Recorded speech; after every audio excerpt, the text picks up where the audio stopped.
Commander James Reed rubbed his tired eyes as he stared at the reports scattered across his desk. The small office aboard the Earth Defense Fleet Headquarters station felt even smaller tonight.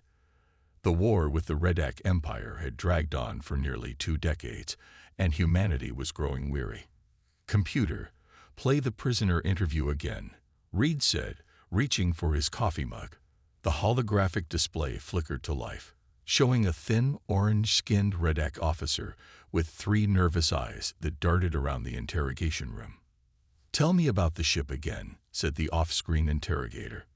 The Redac's breathing quickened. "We do not speak of it. The Crimson Ghost brings only death." "Fairy tales don't destroy battlecruisers," the interrogator pressed. "It is no tale."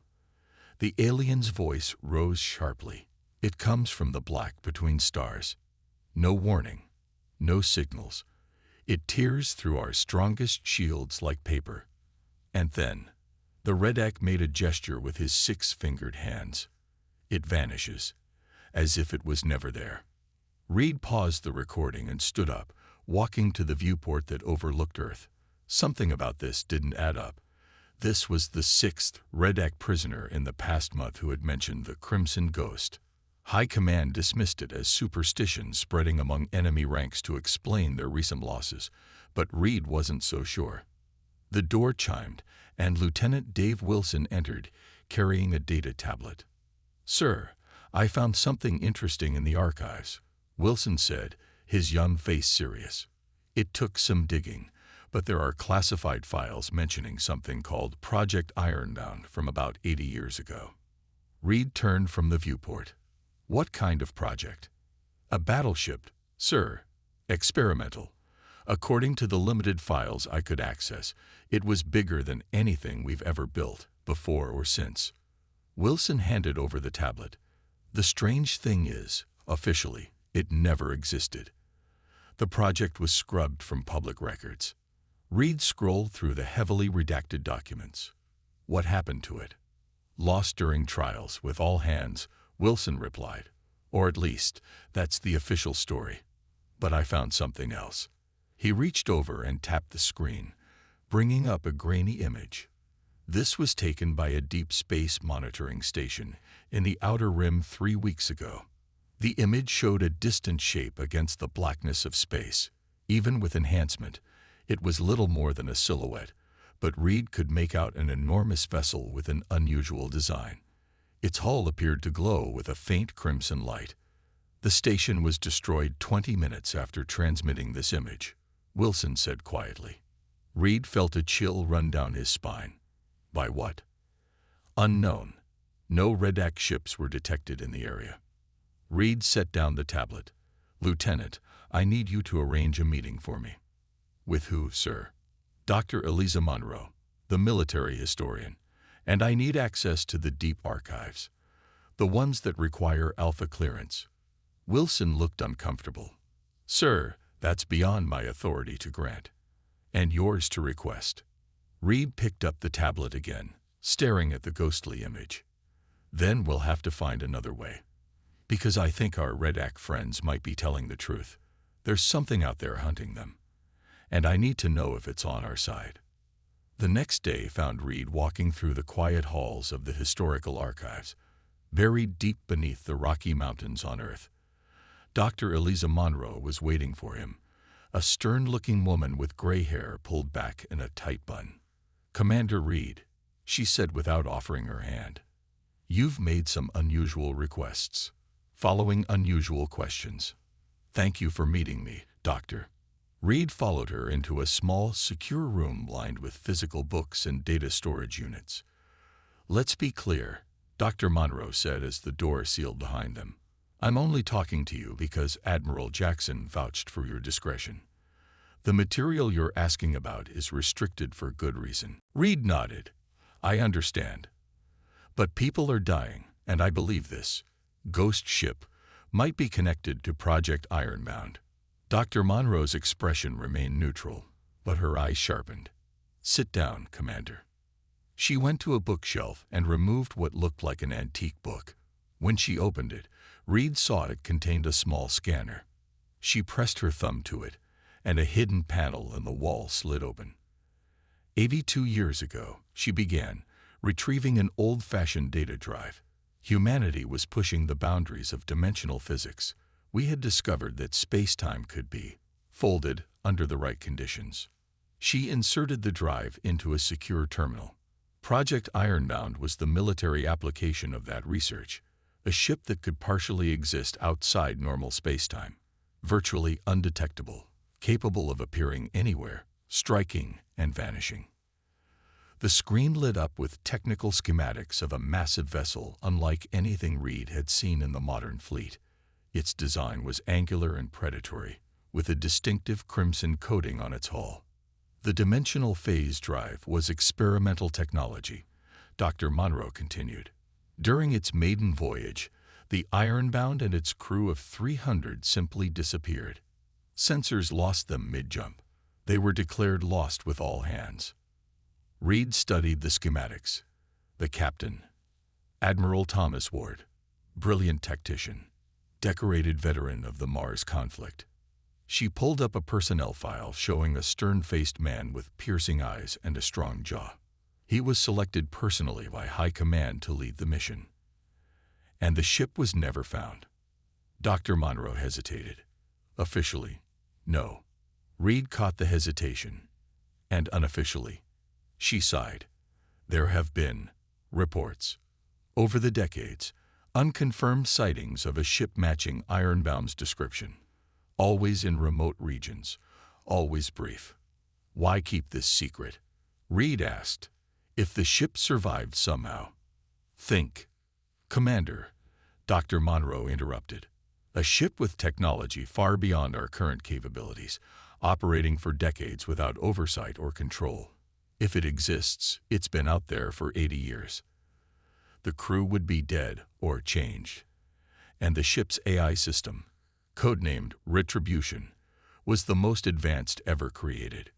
Reed leaned forward. AI. How advanced? Advanced enough that some of the project scientists expressed concerns. She pulled up another file. This is from Dr. Alan Foster, the lead AI developer.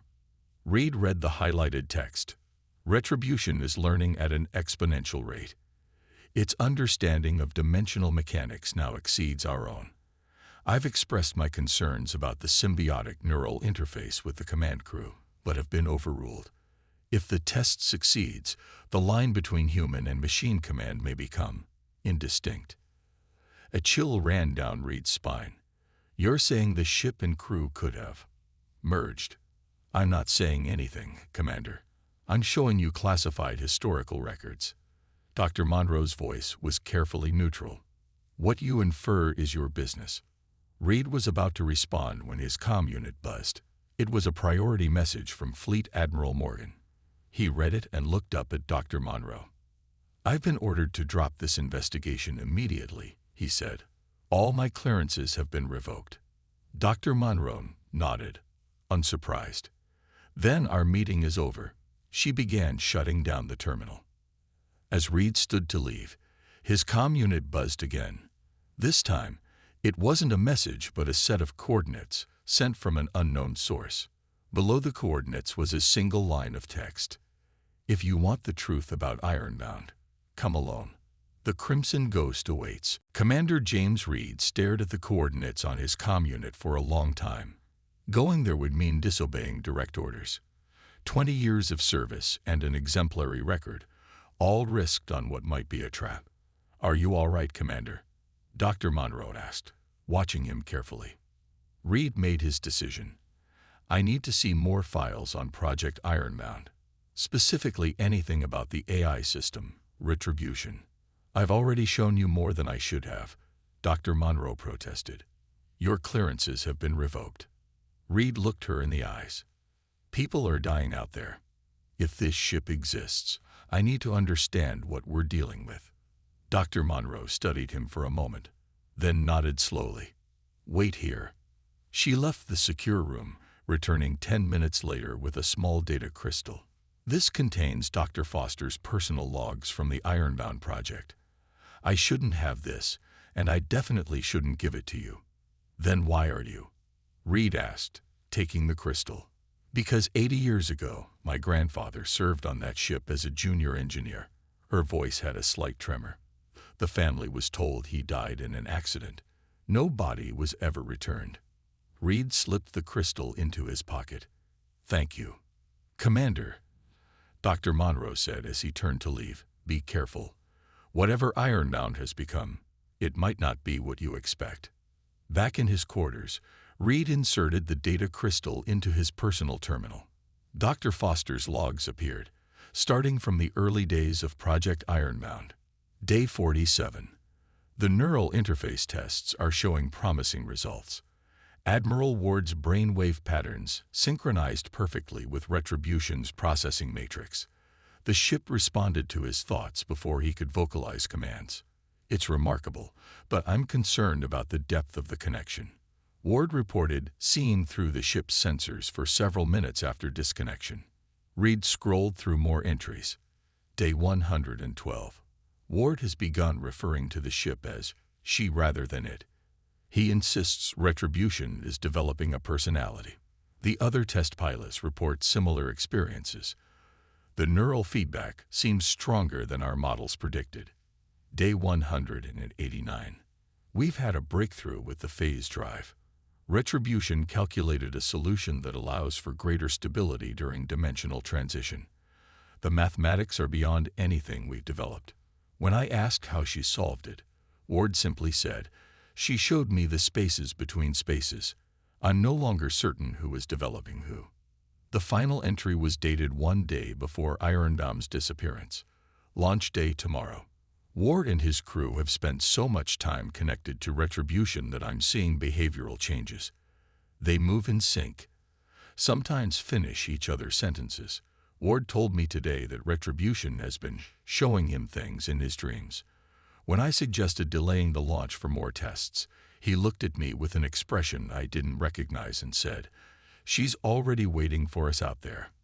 I filed my concerns with High Command, but the political pressure to demonstrate the technology is too great. God help us if something goes wrong. Reed sat back, processing what he'd read. The ship and crew had developed a connection that went beyond normal human-machine interaction. If they had survived somehow, what had 80 years of isolation done to them? His comm unit beeped with a message from Lieutenant Wilson. "Sir, Fleet Admiral Morgan is looking for you. He seems angry." Reed knew his time was running out. He needed to leave soon if he was going to follow those coordinates. But first, he had to understand what had happened to Ironbound. He sent a message to Wilson. "Need access to sensor logs from Ironbound's last day. Find anything you can." 20 minutes later, Wilson replied with an encrypted file. "Found this buried in the archives. It's the raw sensor data from the observation post monitoring Ironbound's maiden voyage. Be careful, sir." Reed opened the file. Most of it was standard telemetry, showing Ironbound moving to its test coordinates. Then came the activation of the phase drive. The readings went wild, showing energy spikes and dimensional instabilities. And then, something unexpected. Just before Ironbound disappeared from sensors, there was a brief signal. Not from the observation post to the ship, but from deep space to the ship. Someone or something had sent a transmission to Ironbound moments before it vanished. Reed cross-referenced the signal origin with star charts. It came from the exact coordinates he'd been sent today. A knock at his door startled him. "Commander Reed, this is security. Fleet Admiral Morgan has ordered you to report to his office immediately." Reed quickly downloaded everything to a portable device and erased the terminal's memory. He had only minutes to escape. 2 hours later, Reed piloted a small scout ship away from Earth. He'd used an old security override from his days in special operations to requisition the vessel before his credentials were fully locked out. By now, they would be looking for him. His comm unit lit up with an incoming transmission from Earth Defense Headquarters. Reed hesitated, then accepted it. Fleet Admiral Morgan's stern face appeared on the screen. "Commander Reed, you are ordered to return to headquarters immediately. Consider yourself relieved of duty." "I can't do that, sir," Reed replied. Not until I find the truth about Ironbound. Morgan's expression darkened. There is no truth to find, Commander. Only classified history that should remain buried. Whatever you think you know about Ironbound, whatever you think you found, it's not worth throwing away your career. With respect, sir, why was my investigation shut down the moment I started asking questions? Why is 80-year-old technology still classified at the highest levels? Morgan was silent for a moment.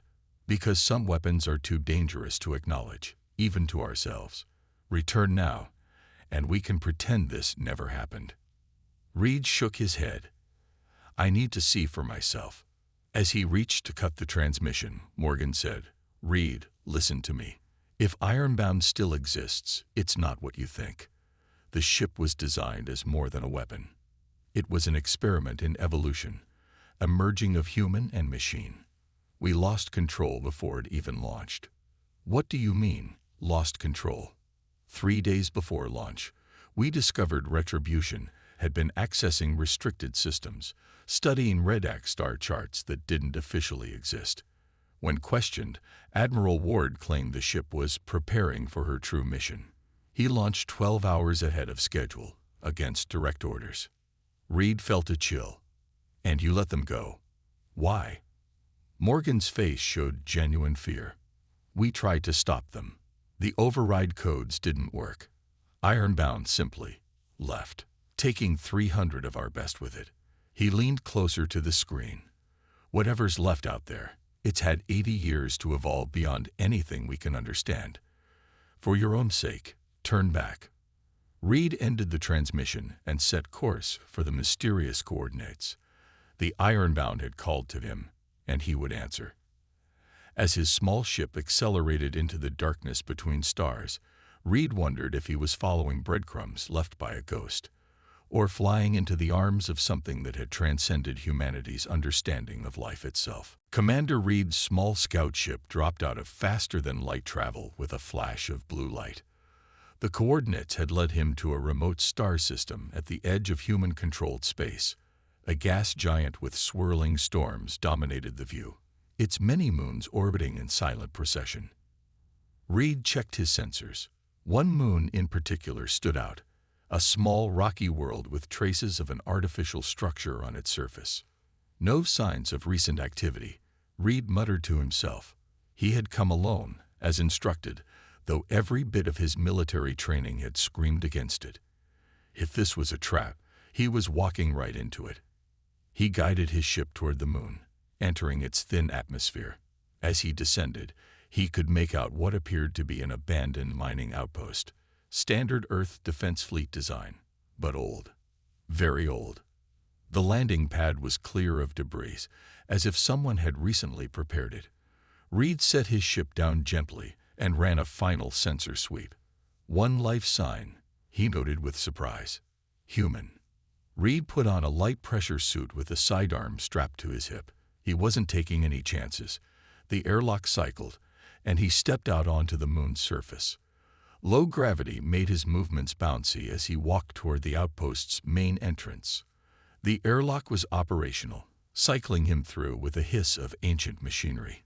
Inside, dim emergency lighting cast long shadows. Reed removed his helmet as internal sensors confirmed breathable air. "Hello," he called out. His voice echoed down the metal corridors. "In the control room, Commander," a voice replied, old but strong. Reed followed the corridors to a central chamber filled with outdated equipment. Some of it had been modified with technology he didn't recognize. At the center sat an old man with white hair and a neatly trimmed beard. Despite his age, he sat straight-backed in his chair, with the unmistakable posture of military training. "Commander James Reed," the old man said. "You followed the breadcrumbs. Good. That means you're the right one." Reed kept his distance, hand near his weapon. "Who are you?" The old man smiled. "Marcus Ward, son of Admiral Thomas Ward." Reed's hand dropped from his weapon in shock. "That's impossible. Admiral Ward disappeared 80 years ago. You'd have to be 79 years old." Marcus finished for him. "I was born aboard Ironbound, Commander. The first human child born partially outside normal spacetime. Reed shook his head in disbelief. Ironbound survived. How? Where has it been all these years? Marcus gestured to a chair. Sit, this will take some explaining. As Reed sat, Marcus activated a holographic display. It showed a complex diagram of overlapping dimensional planes. When Ironbound activated its phase drive for the first time, something unexpected happened. The ship didn't just phase partially outside our dimension as designed. It phased completely into a parallel dimension where time flows differently. The hologram showed a representation of the ship slipping between layers of reality. My father and his crew found themselves in a place where the laws of physics were flexible, where Ironbound's AI, Retribution, could evolve beyond its original programming, and where they discovered something terrible. Marcus changed the display to show a Redax ship. This scout was surveying Earth decades before our official first contact with the Redax. My father followed it back to its home territory and discovered plans for the invasion of Earth. An invasion that would happen years later from Earth's perspective. The war, Reed said quietly. They knew it was coming. Yes, but they were trapped between dimensions, unable to return to normal space for more than brief periods. So they made a decision. Marcus's eyes grew distant. They would fight a secret war, appearing when needed, striking the Redax where they were vulnerable, then vanishing before reinforcements could arrive. The Crimson Ghost, Reed whispered. Marcus nodded. A name given by our enemies. Appropriate, considering. But why stay hidden from Earth? Why not reach out to the defense fleet? Time dilation, Marcus explained.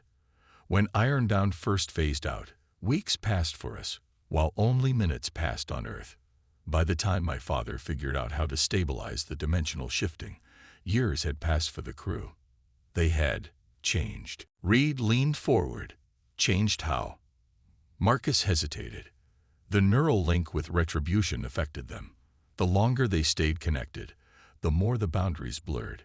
Human and machine thinking merged.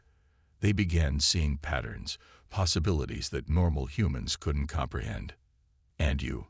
Reed asked. Were you connected too? I was born connected, Marcus said simply.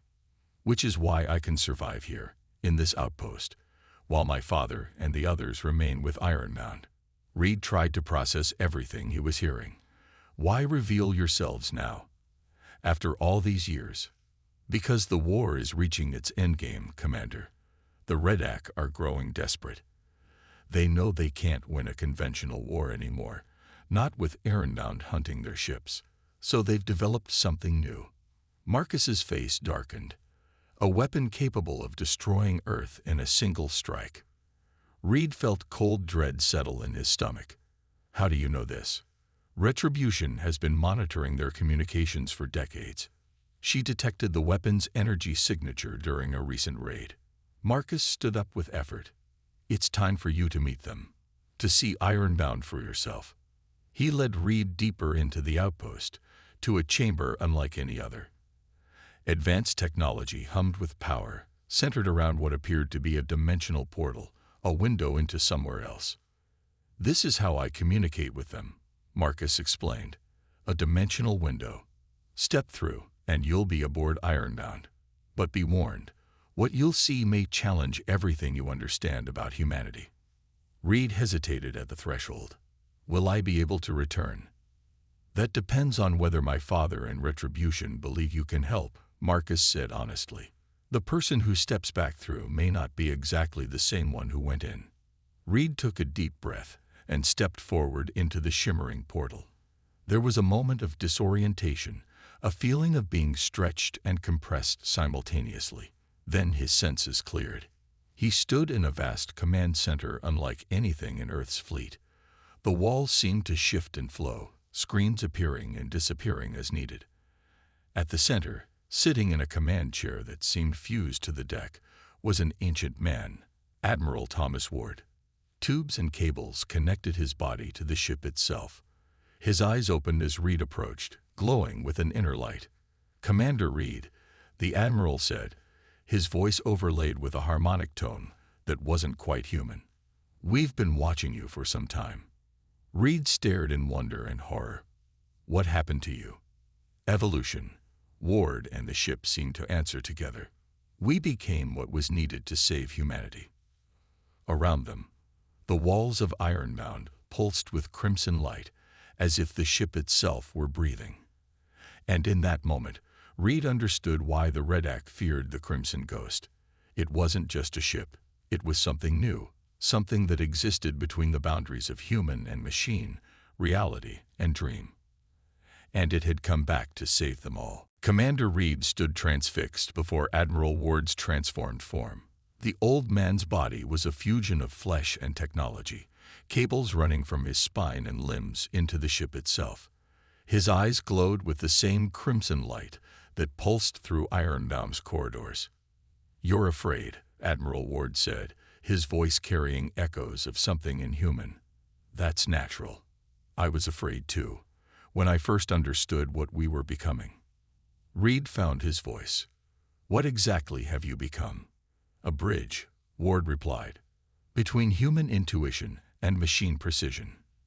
Between your dimension and others."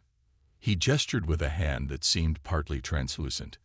"Come, let me show you what we discovered, what we've been fighting all these years." The walls around them shifted, turning transparent. Reed gasped as the stars became visible all around them. Ironbound wasn't in normal space. It existed in a dimensional pocket, a bubble between realities.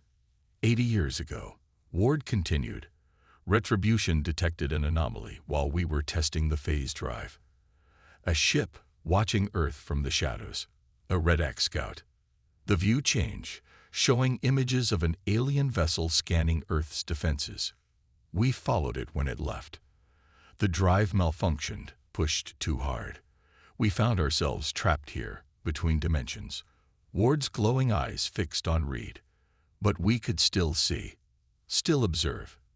And what we saw terrified us. The walls displayed a massive Redac fleet gathering, preparing for war.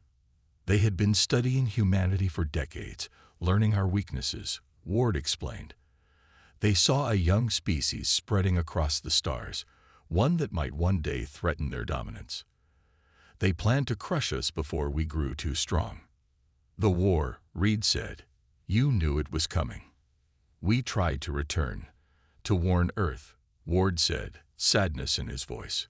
But we could only phase back for moments at a time. And the time distortion meant years passed for us, while only days passed for Earth. By the time we developed enough control, the invasion had already begun. Reed watched as the images showed Ironbound appearing suddenly among Redac ships, weapons firing, then vanishing before they could respond. We became ghosts, Ward said, striking where they were vulnerable, disrupting their supply lines, destroying their weapons platforms. Always from the shadows, always unseen by human eyes. Why not reveal yourselves to Earth? Reed asked. We could have fought together. Look at what we've become, Commander. Ward spread his arms, showing how his body merged with the ship. How would Earth react to this? Would they see allies or monsters? Reed had no answer. Besides, Ward continued, there was another reason to remain hidden. The neural connection with Retribution gave us insights, glimpses of possible futures. In many of those futures, if Earth knew about us, about this technology, it led to disaster. What kind of disaster? The same kind that consumed the Redac, Ward said grimly. They were once like us, Commander. Curious. Explorers. Then they discovered dimensional technology and rushed to weaponize it without understanding the consequences. The walls now showed images of a Redac world, partly phased out of reality, its population trapped in a dimensional limbo. Their first experiments went catastrophically wrong, Ward explained. Millions lost. It drove them to conquer, to find resources to fix what they had broken. Their entire society became militarized, focused on one goal, survival through domination. Reed shook his head, processing the implications. So you've been fighting them for 80 years, keeping Earth safe without anyone knowing. Yes, but the war is reaching its endgame. Ward's expression darkened. The Redac High Command knows they cannot win conventionally. Too many ships lost to the Crimson Ghost. So they've built something new. The view changed again, showing a massive Redac construction hidden in an asteroid field. It looked like a weapon, but unlike anything Reed had ever seen.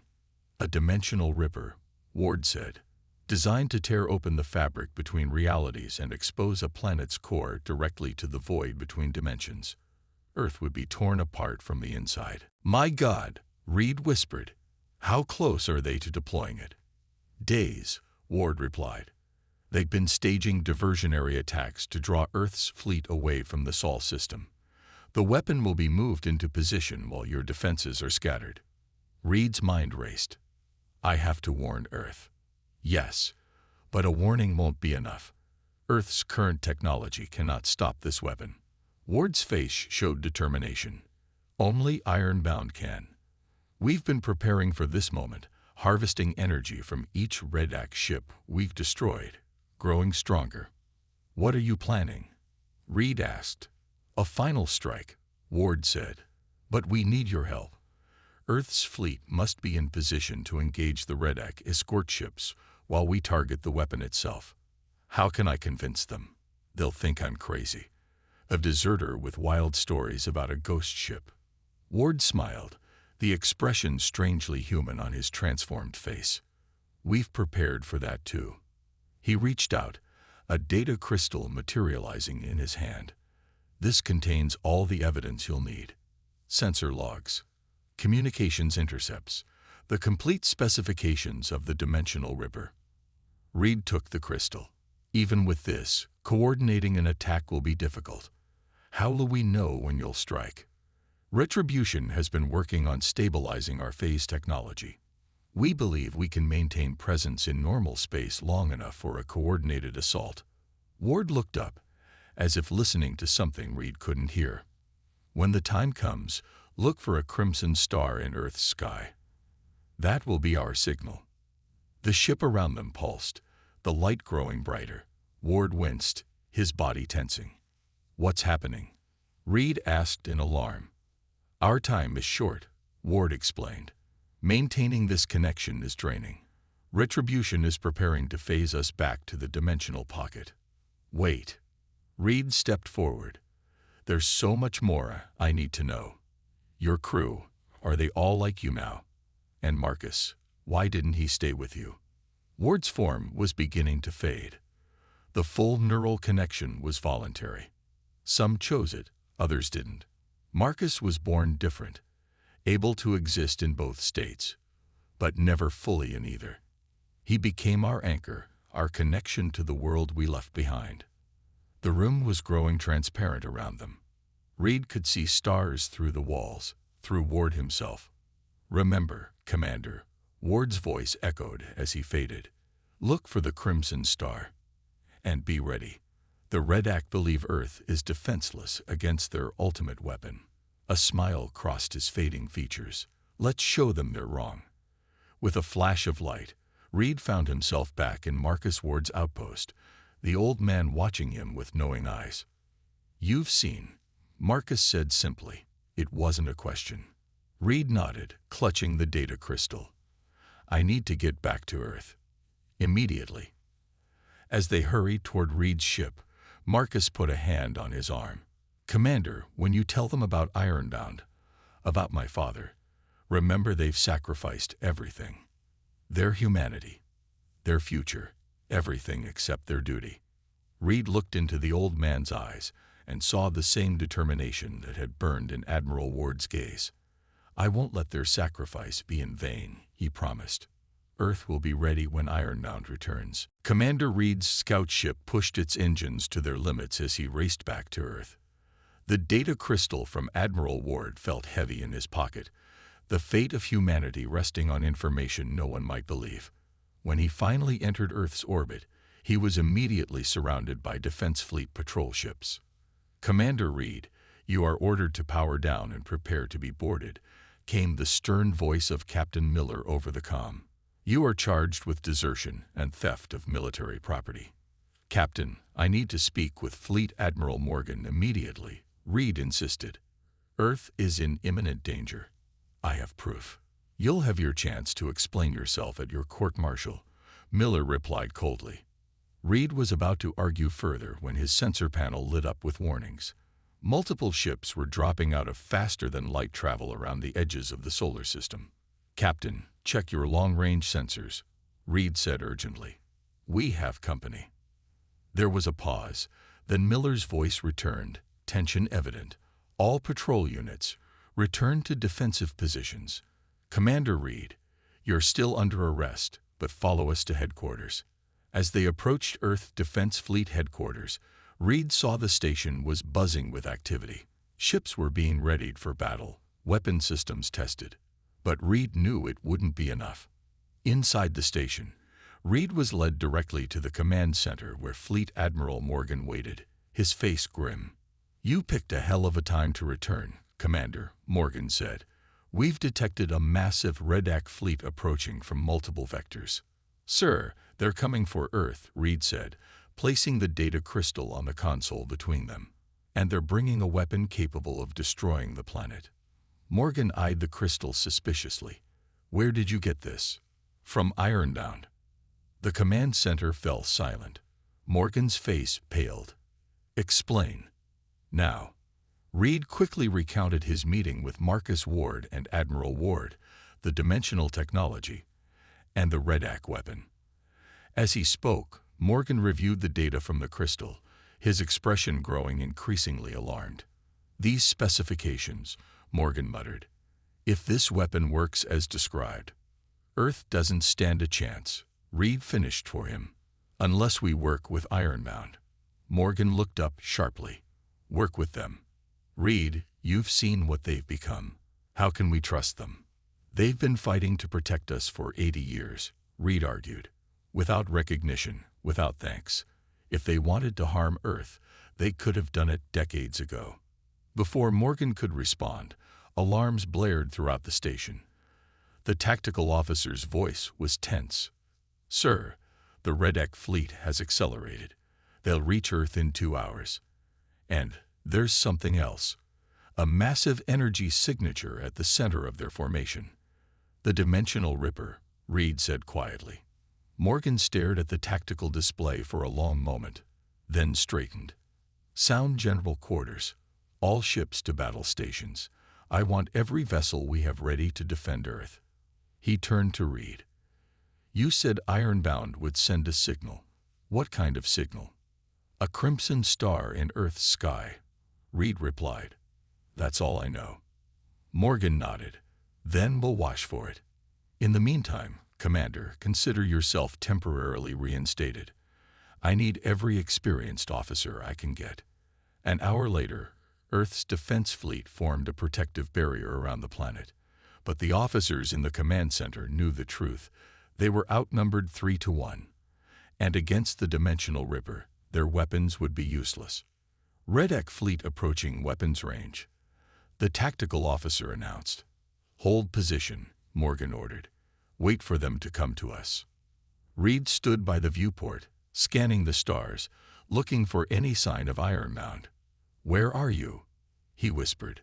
The first Redac ships opened fire. Earth's defensive screen lit up with explosions as the battle began. Ships maneuvered and fired, point defense systems tracking incoming missiles, energy weapons carving paths through space. Sir, they're breaking through Sector 7. An officer called out. Morgan's face was grim. Redirect the 3rd Squadron to reinforce. The 3rd Squadron is already engaged in Sector 4, the tactical officer reported. We don't have the ships to cover all sectors. Reed watched as the Redac fleet methodically tore through Earth's defenses. It was a masterful strategy. They were forcing the defense fleet to spread thin, opening a path for the Dimensional Ripper. There, a junior officer suddenly shouted, pointing toward the viewport. What is that? A point of light had appeared in space, growing brighter, taking on a crimson hue. Reed's heart leaped. It's them. The crimson light expanded, forming a swirling vortex that tore a hole in reality itself. And through that hole came Ironbound. The massive battleship was unlike anything in Earth's fleet. Its angular hull gleamed with crimson energy, sections of it seeming to phase in and out of existence. It dwarfed even the largest Redac vessels. "My God," Morgan whispered. "It's real." Reed immediately moved to the communications station. "Open a channel." The screen flickered, and Admiral Ward's transformed face appeared. Behind him, screens and controls shifted and moved without being touched, responding to his thoughts. "Commander Reed," Ward said, his voice carrying that strange harmonic quality. "We've arrived as promised." "Admiral," Reed replied, "Earth's fleet is engaged, but we're outnumbered. The Dimensional Ripper is at the center of their formation, heavily guarded." Ward nodded. "We see it. Retribution has analyzed their defensive pattern. We need your fleet to create an opening in Sector 9. Can you do that?" Reed looked to Morgan, who had moved beside him. Morgan studied Ward's transformed appearance with a mix of horror and awe, then nodded slowly. "This is Fleet Admiral Morgan. We'll create your opening, Admiral Ward. But how will you destroy the Ripper? Our weapons can't penetrate its shields." "We don't intend to destroy it with weapons," Ward replied. "Ironbound will use a modified version of our phase drive to create a dimensional pocket around the Ripper. We'll trap it between realities." "That sounds dangerously similar to how you became trapped 80 years ago," Reed observed. Ward's expression was solemn. "It is, which is why this will be Ironbound's final mission." Reed understood immediately. "You're not planning to come back." "We always knew this day would come, Commander. Our final duty to Earth." Ward's gaze shifted to Morgan. "Admiral, move your ships now. We don't have much time." Morgan quickly issued orders, redirecting squadrons to create the opening Ironbound needed. The massive battleship accelerated toward the Redac fleet, weapons firing with devastating precision. Where Ironbound's beams struck, Redac ships didn't simply explode. They seemed to fold in on themselves, collapsing as if the space they occupied was being compressed. "What are we seeing?"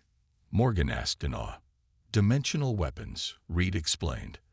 "They're not destroying the ships, they're compressing them into pocket dimensions." Ironbound carved a path through the Redac fleet, heading straight for the Dimensional Ripper. The enemy recognized the threat, redirecting ships to protect their superweapon. But it was too late. Ironbound's hull began to glow brighter, the crimson light pulsing in waves. Around it, space itself seemed to bend and warp. "All Earth vessels, clear Sector 9 immediately," Ward's voice commanded over all channels. "Dimensional collapse imminent." As Earth's ships scrambled to retreat, Ironbound reached the Dimensional Ripper. The two massive vessels faced each other, energy building between them. "Goodbye, Commander Reed," Ward's voice came over a private channel. "Remember us."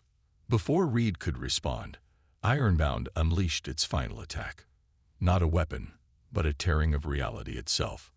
A vortex formed, larger than any before, engulfing both Ironbound and the Dimensional Ripper.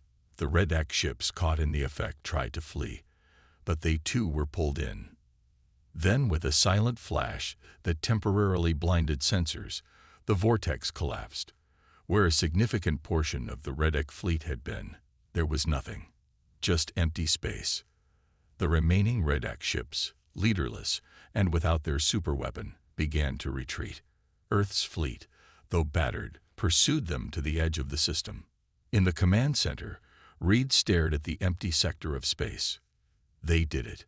They saved us." Morgan placed a hand on Reed's shoulder. "At great cost." He turned to address the command center. "I want a full report on what just happened, and prepare a statement for Earth's government. It's time they learned the truth about Ironbound." 1 month later, Commander Reed stood before a memorial that had been erected in orbit above Earth. A simple monument of black stone with the names of Ironbound's original crew. Dr. Eliza Monroe joined him, gazing at the memorial. "My grandfather's name is there," she said quietly. After all these years, he's finally recognized for his sacrifice. All of them are, Reed replied. The official history has been corrected. The Crimson Ghost is no longer a myth. Do you think they're truly gone? Monroe asked. Or just elsewhere? Reed thought about Admiral Ward's transformed face, about the ship that had become something between machine and human. I don't know. Dimensional physics suggests nothing is ever truly destroyed, just transformed. As they turned to leave, Reed paused, looking back at the stars.